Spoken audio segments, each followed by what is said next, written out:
Hi, I'm Joe. This is Kirk, and this is Guenter. We're from Reliance Controls. We manufacture. What are you laughing about?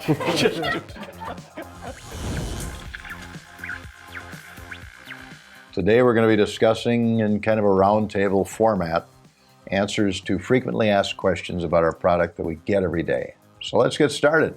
First question, what is a manual transfer switch? What is a transfer switch? What is a transfer switch? Well, it's a safe way of getting your generator power into your home circuits without having to run extension cords through windows or doors. It's just a real easy, safe way of powering your house during an outage. Right. These items up here, these are transfer switches. They let your portable generator act a lot like utility power. And there's power outages happening all the time. All the time. All kinds of emergencies where a safe way of getting that power into the house is needed. Yep. There's hundreds of thousands of portable generators sold every year throughout North America. But regardless of the size of the portable generator, people just use those 15 amp outlets, don't they? Yeah, instead of using that 15 amp outlet, you can use the 30 or 50 amp receptacle on the generator to get the most power out of the generator. That's right. People don't know what those outlets are for. Right. They don't. They don't realize that, I can get a lot more circuits running at the same time with a transfer switch than you can with those 4 15 amp outlets. With extension cords, you can plug in a few items. You might do the refrigerator, you might do the microwave, coffee maker, and but you can't do your switchable lights, you can't do your furnace blower, you can't do your sump pump, garage door opener, all the other things that you want to run and you should run during a power outage. The next question is, the Reliance manual transfer switch is called a load side transfer switch. Yeah. What exactly does that mean? It means we switch the loads in your home directly through our toggle switches. The toggle switch controls where the generator power is coming in or if it's the utility power coming in. There's not like a spider web of wires or anything like that we're getting power to. It's a very, very clean operation, very clean wiring, and we got a real good pattern going on. And you're never connected to the home utility power at all. You don't interfere with that utility power. Well, actually, what we do is when you're in utility or line mode on the toggle switch, you are converting that utility power through the toggle switch out to the load. Or if the power's out and you have your generator plugged in and running, you flip the switch to generator mode, and now you're having generator power going out to your outlets.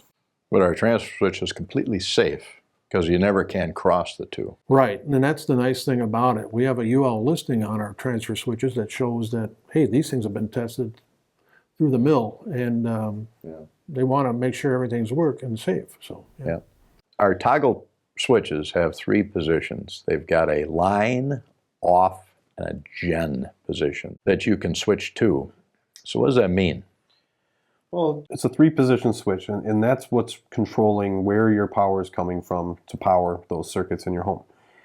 Essentially, once this is installed, those switches are always going to be in the down position, or otherwise known as the line position, and that represents the utility power that's coming through the switch into your home. Yeah. In the event of an outage, you're simply just going to take that switch from the bottom line position up to gen.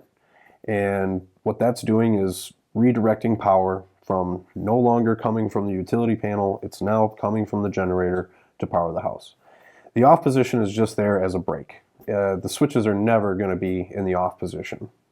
It's just a break, but if you do manage to put the switch in the off position, you're not going to get power from either source. It's just going to be completely dead. the switches are UL tested, and they need to be a UL test for a transfer switch. It needs to meet certain requirements, and that is a break before make. So the switch, when in line mode, has to be broken before it can go to the generator mode. So it's a break before make, and that's one of the best ways to describe that toggle switch. What happens when the utility power comes back on while your generator is running? Armageddon. It's the world is done. Yeah, power's back on. Oh my goodness, what do we do? What do we do? No, really, Nothing. nothing happens. You may have another light bulb turn on in a house that you didn't have on the transfer switch. Hey, there's a good indicator that the power's back on. Let's go turn that generator off and switch everything back to line mode. The power that was getting run from the generator is still going to get run through the generator. Right. Yeah. Until you go down and turn the switch to the line mode. And that's all you got to do. And go pack away the generator. Yeah, you don't have to do anything with the main breaker on your panel. No. Just leave it alone. Leave it on. Leave it on the whole time. And that's what makes our transfer switches completely safe. Yeah. And we recommend you don't turn off your main breaker because you get that indication that, hey, I got power's back on again. What if you live in a rural area and you don't realize that the power's back on again? Maybe you don't have a neighbor. Yeah, or something like that. Right. You know, street lights or something like that don't tell you everything either. So. Yep. Another question we get is, do Reliance transfer switches automatically switch power to a generator when your power goes off? No, they do not. They are not automatic. These are manual transfer switches. And the reasoning for that is pretty simple. It's cost. Talk about those automatic transfer switches. You're talking about getting, a whole system. $5,000, $15,000. It could be even more. Sometimes depends on how big of a unit you're going to get. Yeah, it's a permanently mounted unit. You lose your versatility. You lose the cost. The cost of the generator is a lot higher, and you also need a plumber and an electrician to hook up the You thing. may even need to have a source of fuel for it too, because those things are so big you can't just put in a gallon of gas or whatever, 5-gallon of gas. Yeah, it's natural gas. So either natural gas, propane, something like that. You're going to have some places even make you have to bury that tank. So that's the next cost involved in that. Installation is going to take all day on an automatic. More than that, I think. I think a couple of people have called us and said, "Yeah, I used to have one. It took forever to get installed." And Quick installation. ours are, Yeah. An experienced electrician who's done a couple probably get one done in 90 minutes or so. Minutes or so. And even if you're a pretty handy homeowner, it's considered a do-it-yourself project. Especially if you're not afraid of doing a breaker, touching breakers, even though there's no power on them. When you're doing the install, you got that. It's pretty simple to do. If you can change out a breaker, you can install a transfer switch, a manual transfer switch. So once you get a transfer switch installed, how do you use it? First of all, one of the things you should always do with using it when you use a portable generator is make sure it's outside. It belches out carbon monoxide at a terrific rate, and you want to keep your doors closed, your windows closed, away from that generator exhaust, because it can kill you. You and ones you love. So you don't want to have that.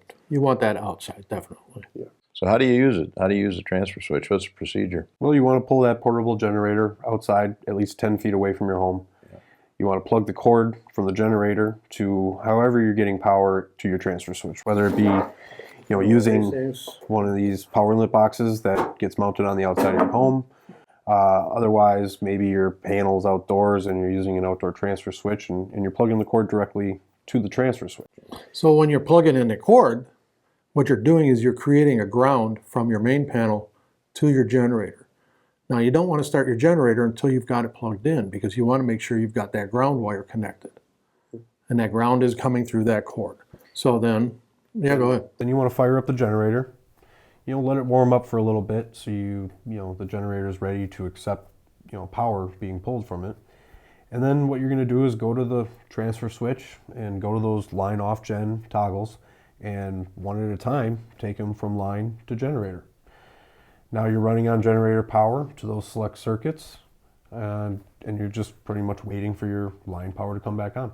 We definitely recommend that the transfer switch gets tested at least monthly, at the very least quarterly.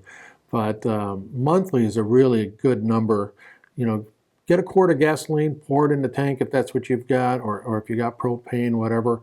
Run it for 15, 20 minutes in the generator mode. You don't have to turn off your main breaker to test it. So, it's really not going to be disruptive too much on your home. The switch gets made so fast that I've had customers tell me the time on their microwave doesn't even go out. That, it's not going to interrupt your life at all to give it a test monthly. And it's a good thing, because when the emergency does happen and you don't know when that emergency is going to happen, you know it's going to work. Yeah, peace of mind. Peace of mind, right? All right, thanks, Guenter and Kirk. That was a lot of fun. Yeah, it's fun. Customer service is extremely important to us. It's one of the trademarks of our company. And call us anytime at 800-634-6155. Check us out on RelianceControls.com and follow us on Facebook and LinkedIn. Reliance Controls, electrical innovation since 1909.